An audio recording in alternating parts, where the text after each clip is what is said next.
الحمدللہ رب العالمین والعاقبۃ للمتقین والصلاة والسلام علی سید الانبیاء والمرسلین اما بعد فاعوذ باللہ من الشیطان الرجیم بسم اللہ الرحمن الرحیم قد جاءکم من اللہ نور و کتاب مبین قال اللہ تعالی فی الکلام المجید والفرقان الحمید ان اللہ و ملائکتہ یصلون علی النبی یا ایھا الذین آمنوا صلوا علیہ وسلموا تسلیما۔ کوئی زبان خاموش نہ رہے، بڑی ایمانداری سے پڑھی الصلاۃ والسلام علیک یا سیدی یا رسول اللہ وعلا آلک و صحابک یا حبیب اللہ، الصلاۃ والسلام علیک یا رحمت للعالمین وعلا آلک و صحابک یا جد الحسن والحسین۔ جتنا مجمع اتنی آواز نہیں ہے، جس بندے کے کلیجے میں ایمان ہے اور اس کے منہ میں زبان ہے اسے اونچی آواز سے پڑھنا چاہیے الصلاۃ والسلام علیک یا قائد الغر المحجلین وعلا آلک و صحابک یا امام الانبیاء والمرسلین۔ انتہائی قابل تکریم حضرات محترم، آج کی یہ عظیم و شان محفل میلاد مصطفیٰ صلی اللہ علیہ وآلہ وسلم جو اس مسجد حاضہ میں انعقاد پذیر ہے، مقتدر مشائخ، سادات کرام، علماء حضرات تشریف فرما ہیں۔ حاجی ملک فدا حسین صاحب نے، ملک حاجی ناصر دیسی صاحب نے، ملک باسط دیسی صاحبان نے اس محفل پاک کا انعقاد کیا ہے۔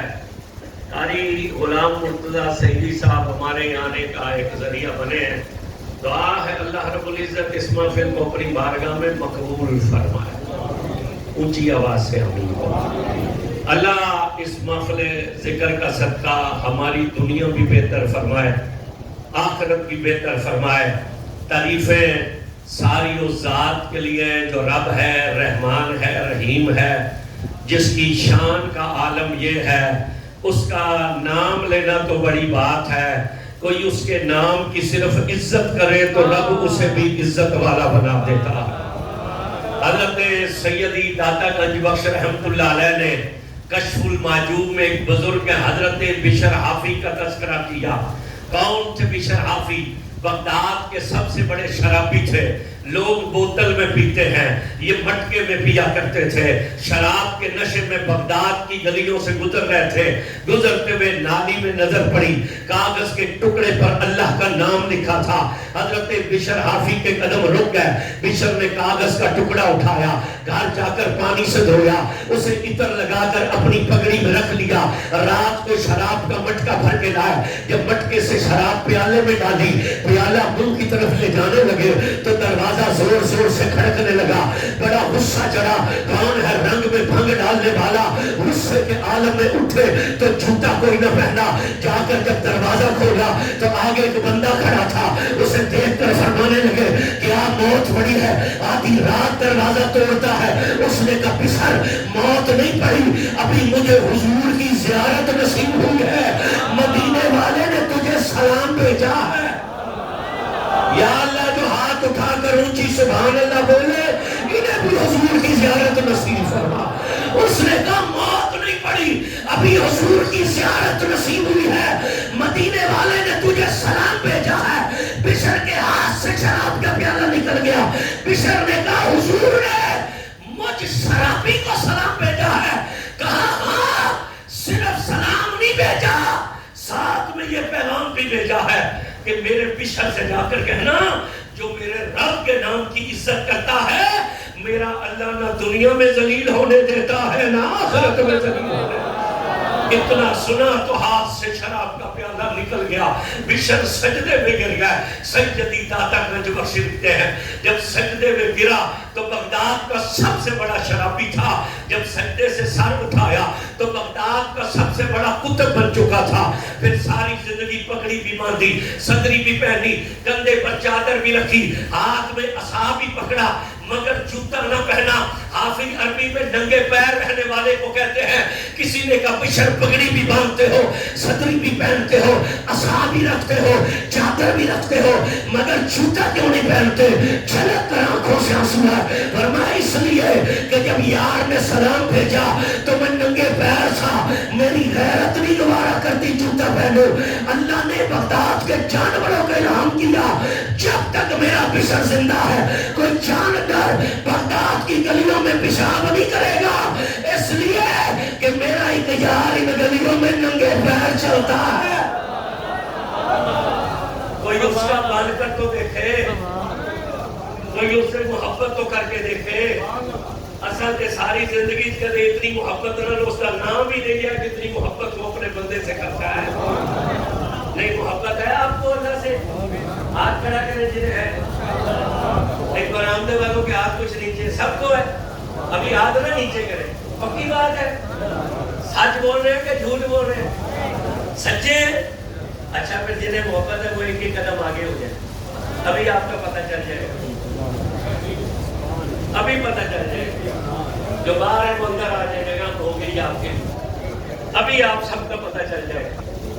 اور پھر ضد نہ کریں, اللہ کو ضدی بندہ پسند نہیں ہے. جو یہاں سے رحمت لینے آیا اسے آگے اٹھ کر آ جانا چاہیے. جو یہاں لنگر کے لیے آیا وہ یہ جگہ اپنے نام رجسٹری کروا لے. جو یہاں حضور کے لیے آیا اسے چل کر آگے آ جانا چاہیے. بس توجہ کیجیے گا, ساری تعریفیں اس ذات کے لیے اور درود و سلام ہے ان پر جو جان کائنات. سنیو, 2 ربیع الاول ہے اور 3 کی رات ہے. ابھی بھی سبحان اللہ نہیں بولنی تو قیامت کے دن سبحان اللہ. ان پر سلام جو جان کائنات, روح کائنات, وجہ تخلیق کائنات, جن کی شان کا عالم کیا ہے, جن کی شان کا عالم کیا ہے.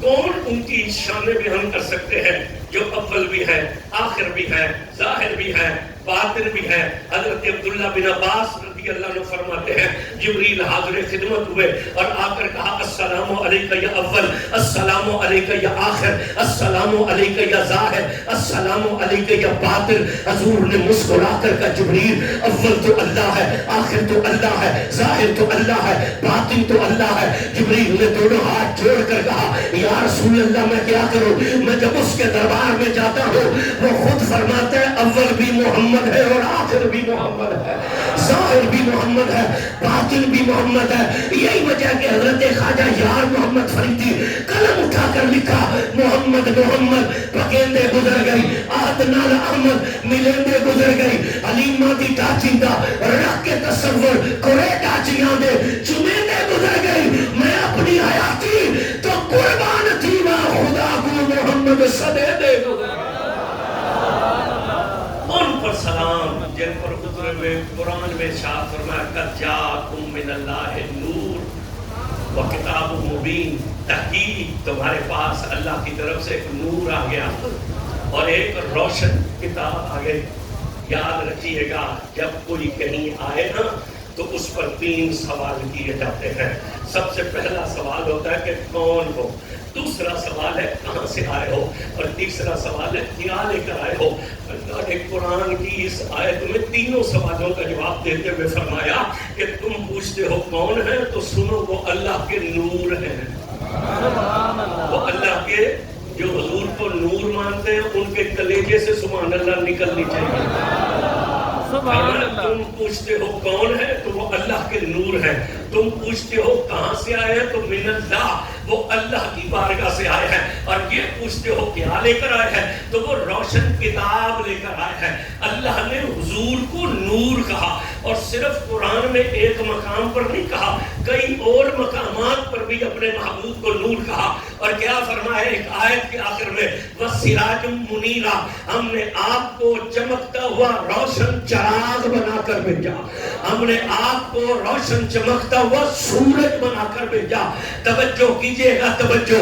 اللہ نے نبی کو سراج بھی کہا, اللہ نے نبی کو منیر بھی کہا, اللہ نے نبی کو نور بھی کہا. توجہ کیجئے گا بھائی, ہمارا عقیدہ ہے, ہم درود پڑھتے ہوئے کہتے ہیں الصلاۃ والسلام علیک یا رسول اللہ وعلی آلک وصحابک یا نور من نور اللہ. تو برادری کہتی ہے اگر نبی اللہ کے نور میں سے نور ہے تو معاذ اللہ اللہ کے نور کے ٹکڑے ہو گئے, اللہ کے نور کے ٹکڑے ہو گئے. تو میں کہتا ہوں ہم پر الزام نہ لگاؤ, ہم سے ہمارا عقیدہ پوچھو, خود ہمارے ترجمان مت بنو, ہم سے پوچھو کہ ہمارا عقیدہ کیا ہے. جس رب کے نور کے ٹکڑے ہو جائیں وہ اللہ نہیں ہو سکتا. جس کا نور تقسیم ہو جائے وہ اللہ نہیں ہو سکتا. تو پھر آپ بھی تو سوچ رہے ہوں گے نا, پھر نور من نور اللہ کا کیا مطلب ہے. یاد رکھیے گا, آپ ایک چراغ روشن کریں, اس چراغ سے آپ 1,00,000 چراغ روشن کر لیں, پہلے چراغ کی روشنی میں کمی آ جائے گی؟ نہیں, بولے نہیں آپ. اچھا, تو کوئی یہ کہہ سکتا ہے یہ جو 1,00,000 چراغ ہے یہ اس کے نور کے ٹکڑے ہو گئے؟ نہیں, اس کے بنائے ہوئے ایک چراغ کی روشنی سے 1,00,000 چراغ روشن ہو جائیں تو اصل چراغ اپنی جگہ پر رہتا ہے. تو جس کی مخلوق کے نور کا عالم یہ ہے, اس خالق کے نور کا عالم کیا ہوگا. ہم نبی کو خدا کا ٹکڑا نہیں مانتے, ہم کہتے ہیں اللہ نے اپنے نور میں سے محبوب کے نور کو پیدا کیا. یہی وجہ ہے اللہ بھی نور کہہ رہا ہے اور حضور خود فرماتے ہیں اول ما خلق اللہ نوری, اللہ نے سب سے پہلے میرے نور کو پیدا کیا. سبحان اللہ. حضور خود فرما رہے ہیں کہ اللہ نے سب سے پہلے میرے نور کو پیدا کیا. دیوبندیوں کے حکیم الامت ہیں مولانا اشرف علی تھانوی صاحب, میں بڑی عزت احترام سے نام دے. انہوں نے کتاب لکھی ہے نشر الدین. دیوبندی یہ کتاب چھاپتے بھی ہیں, اسے بیچتے بھی ہیں, مگر پڑھ کر نہیں سناتے. وہ پڑھنا ہم بریلویوں کے ذمہ.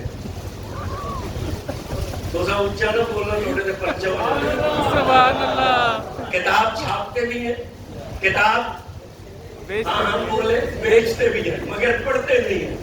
وہ پڑھ کر سنانا ہمارے ذمہ. مولانا نے حضور کے میلاد پر کتاب لکھی. اس کے دیباچے میں کیا لکھا؟ اس کے دیباچے میں لکھا کہ طاعون پھیل گیا تھا ہندوستان, دھڑا دھڑ اموات ہو رہی تھی. تو میں نے خیال کیا کیوں نہ میں حضور کے میلاد پر ایک کتاب لکھوں. سبحان اللہ. میں نے حضور کے میلاد پر کتاب لکھنا شروع کی. 9 مہینے میں کتاب مکمل ہوئی. اور کہتے ہیں اس 9 مہینے میں تھانہ بھون کے علاقے میں کوئی شخص بھی طاعون سے ہلاک نہ ہوا. میں سمجھتا ہوں یہ سب حضور کے میلاد کی برکت ہے. سبحان اللہ. میں کہتا ہوں ہماری نہ مانو, اپنے حکیم الامت کی تو مان لو. وہ جو حضور کے میلاد پر کتاب لکھی اس کا آغاز کہاں سے کیا؟ باب اول نور محمدی کے بیان میں. باب اول نور محمد, 9 حدیثیں اس میں درج کی ہیں حضور کے نور ہونے کے بارے میں. کتنی حدیثیں؟ 9. اچھا بولو ذرا.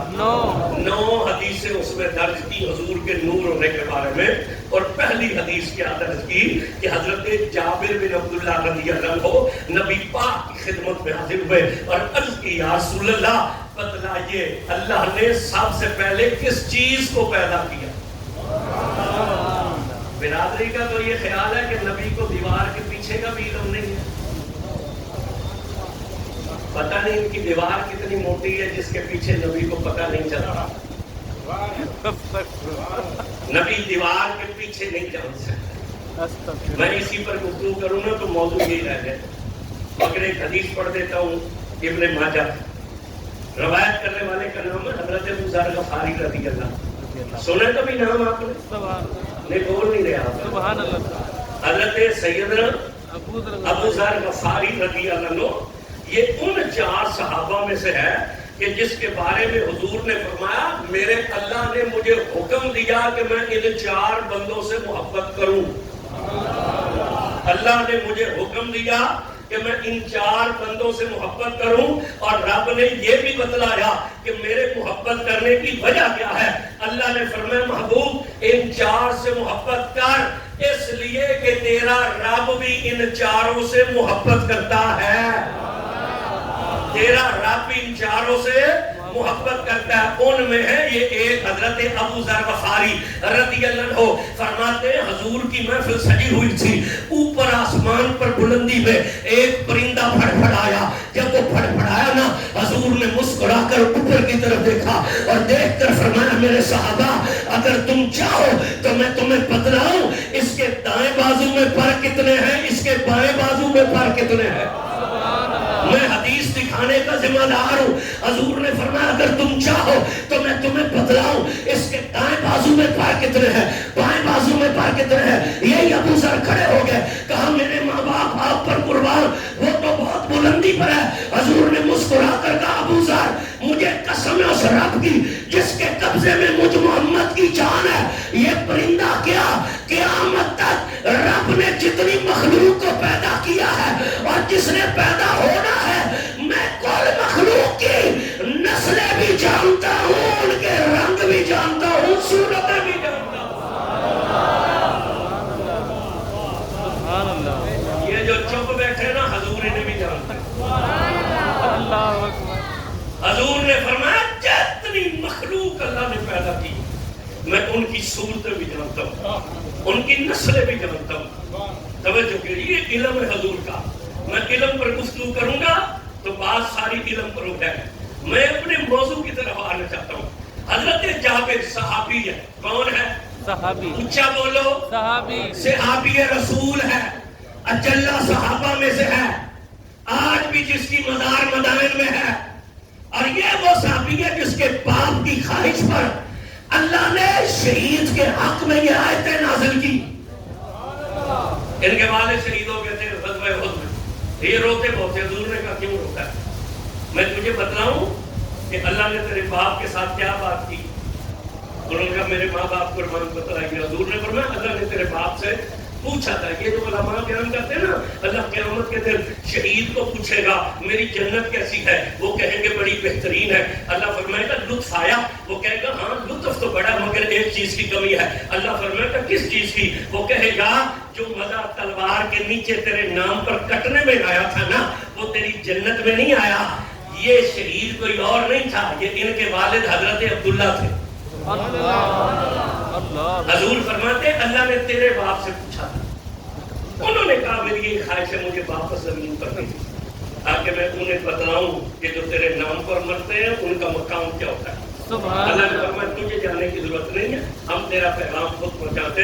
تو یہ جو آیت مشہور ہے نا وَلَا تَحْسَبَنَّ الَّذِينَ قُتِلُوا فِي سَبِيلِ اللَّهِ أَمْوَاتٌ بَلْ أَحْيَاءٌ عِندَ رَبِّهِمْ يُرْزَقُونَ کہ او وہ لوگ خبردار گمان بھی نہ کرنا، وَلَا تَحْسَبَنَّ الَّذِينَ خیال بھی نہ کرنا وہ جو اللہ کی راہ پہ قتل ہو گئے وہ مردہ ہے، بلکہ فرمایا وہ زندہ ہے اور اپنے رب کے حضور میں رزق دیے جاتے ہیں.